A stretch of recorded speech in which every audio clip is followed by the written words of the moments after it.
Hey, Jeff from Smoking T-Jets. Here's our next project, guys.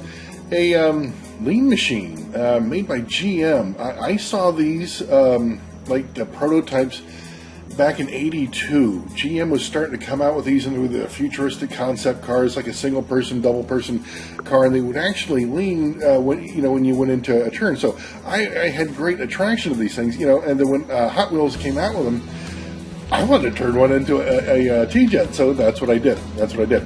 It's a three-wheel bugger here, and I turned a slimline into instead of having the four wheels, I put a wheel in the center, and I'll take the canopy off and all that, and I'll show you how I did it. But if you can find one of these guys, probably on eBay or something like that, this is a fun project. You want to have a three-wheel vehicle that really looks nice, and it's an easy project, fun project. And another thing I got is with the inside there, I like having fun with the lights. And I put a green light in there, so when you hit the juice, boom, the green light goes on, and you can see it just go around the track. And it runs around the track very well. I'm sure I can take a clip of it going around the track because this bugger is fun to race. All right, let me take it apart and show you how I did it. All right, hey, listen, I just got a apart there, and one thing I always like to address is the slimline chassis. There's a couple tricks, and I know I've said them in these in a couple of previous videos, but that back crown gear, guys, if it's made just a little bit too fat, sometimes they were, the crown gear presses too hard on the other gear that it articulates with. So you literally just have to take the crown gear off the axle and sand the back part down just a little bit. Obviously not the tooth side, but just the back side just a little bit, and it should make that articulation a little bit easier, a little bit freer, and you'll notice that the back wheels turn easier. Another thing, and again, I know I've addressed it before, but the tension on the brushes, the brush springs there, if it's too much, it pushes on that bottom plate, guys, and it's going to dog it down. It will obviously dog it down, and the opposite's true. If you don't have enough tension on the brushes there, it's not going to make good conductivity, hence the piece won't run very well either. Just those two factors alone, yeah, you got to keep it oiled up and all that stuff, but just those two factors alone have made the world of difference with a lot of slimlines.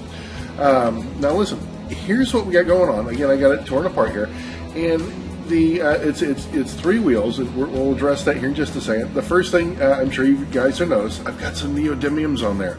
I always, whenever I can slip the neodymiums in on a slimline, it's going to help it run faster, a lot faster at that.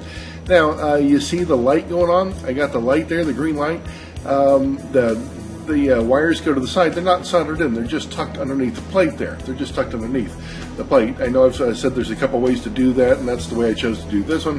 Because if I thought about if I want to change the light, like a red or an amber, I might do that. And here's what we got going on. I've got some tubing as the axle for that center wheel there, and here's some tubing. It's a little bit different gauge, but you can see I just used tubing as the axle, and then I put it through the center hole there, the slimline. And it's the hub that I used. It's like a standard truck hub, and just a sponge tire is what that is. And you can see how I sanded it flat there. That yellow showing, I sanded it down so it would fit the hole that I cut in the bottom of the slimline. Now the front there kind of looks little like the glue glob there. What I had to do to put a guide pin on is, and I'll show you the underneath side of the lean machine, but what I had to do is I had to glue a guide pin in front of where the screw post would be. So, and I had to, well, I'll show it to you, but I had to do it that way in order for the piece to work. So that's what we got going on there. Now that I think about it, I might put some gel claws on here. This thing, it screams around the track, but I might put some gel claws in here that I got apart. All right, so let's do this. I will turn them both over, and we'll look at the underneath side and see what we got going on. All right, hey, got everything turned over, and let's go ahead and do this. Let's start with the lean machine, the body up there. Okay, I got a couple of screw posts. They're yellow. Back in the day, I didn't have any of the tubing I normally get from Gulf Coast Metal Railroading, so I used some insulation that was around an extension cord. Guys, it worked. I used it. I kept it. Just glued them in place. Now, here's the thing. We had to do some grinding. And you've seen this bit before here. It's the Dremel bit to where I have it's a little barrel sander on there. But I had to just grind out that little U shape there to accommodate where the wheel is. After that, there's like very little modification. obviously when you get this, and let me back up a little bit. Obviously when you first get the Hot Wheel, you have to gut it. You got to take the bottom rivet out. After that, the thing falls apart.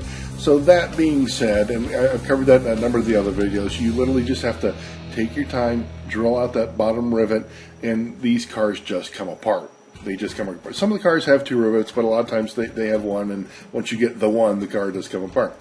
So, very, very little grinding. Now, let me show you this up front. Okay, yeah. You see where it's cut away right there? You see where it's cut away? I got it cut away on both sides. And the reason I did that is the shoes. The shoes, when you put this on, the shoes need a little bit of room, and the only way I could accommodate was to make a modification to the body like that. But again, when you're standing up and it's running around the track, the thing looks awesome. You're not looking at the shoes or the little groove cut in the side there. Okay, now the chassis itself, what I used to cut the hole for the tire is just a very, very, very, very sharp X-Acto knife. I just took my time and I just made like a little rectangle. And you see why I had to glue the guide pin on the way I did?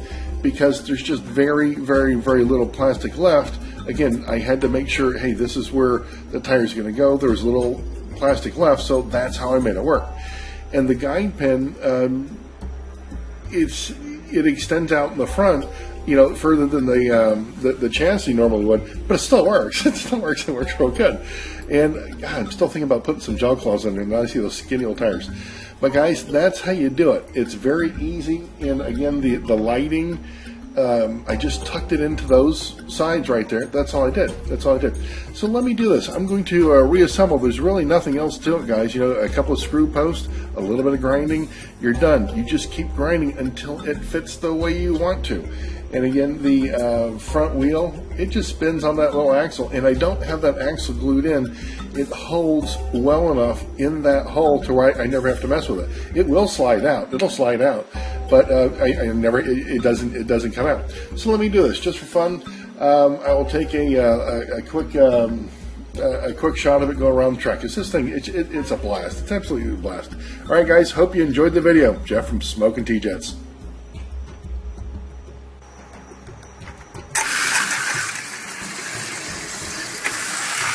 Got some speed to it, doesn't it? I like when you hit the juice, you see that green light goes on. It's a nice feature. But boy, for a slim line, it goes real good. I love racing this bugger. Really do.